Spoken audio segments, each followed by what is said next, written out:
Hi everybody, I'm Ryan, and today we're going to talk about the Pauper metagame. Now, as always with my metagames, understand that this is technically a winner's metagame because Magic Online only posts the top 32s of their big events, but I think it's still reflective of the overall metagame. Let's look at the graph. So this is the Pauper metagame. At the top, as it's been for quite a while, Burn at 22.1%. In second, Grixis Affinity with 11.6%. Tied in third and fourth is Blue Terror and Jund Brooodscale combo with 9.5%. And in fifth is Dimir Terror with 8.4%. Pause the video if you want to check this out. But like looking at this metagame, obviously Burn is the most popular deck and everything else is kind of floating in tier 2. And then there's a giant tier 3 of decks that don't have a lot of representation. You know, close to 40% of the metagame is just kind of random stuff, which probably means it's reasonably healthy, even if we see Burn so cleanly at the top. But let's talk about these decks, starting with our fifth most popular deck, Dimir Terror.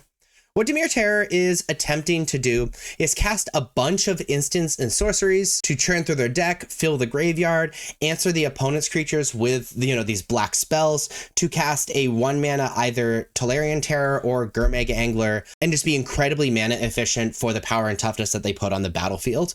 And that's pretty much it. It's kind of the Delver deck. Now, its counterpart in third/fourth, Blue Terror, does a similar thing, except often they play literal Delver of Secrets. They play Tolarian Terror as well, but instead of Gurmag Angler, they play Cryptic Serpent, which does a similar thing as Tolarian Terror. It just will cost 2 mana instead of 1 mana. And then they focus more on counter magic and filling their graveyard even faster rather than the removal spells that Dimir has. Now, sharing that third and fourth place spot is Jund Brooodscale combo. Now, Jund Brooodscale is a combo deck, like I said. Effectively, what you're attempting to do in this deck is put +1/+1 counters on Basking Brooodscale by sacrificing the creatures that Basking Brooodscale makes for mana. Now, this is often done through Sadistic Glee, being able to just sacrifice the Scion that is made, or it's not a Scion, it's the Eldrazi spawn that is made, put a +1/+1 on Basking Brooodscale, which means another Scion is made, sack that Scion that is made, puts a +1/+1 counter on Basking Brooodscale,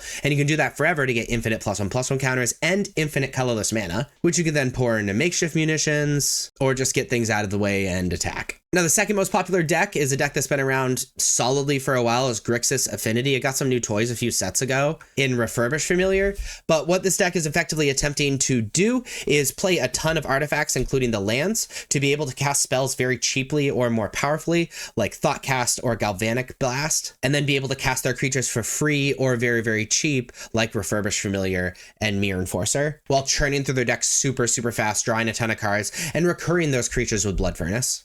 And the most popular deck in Pauper is Burn.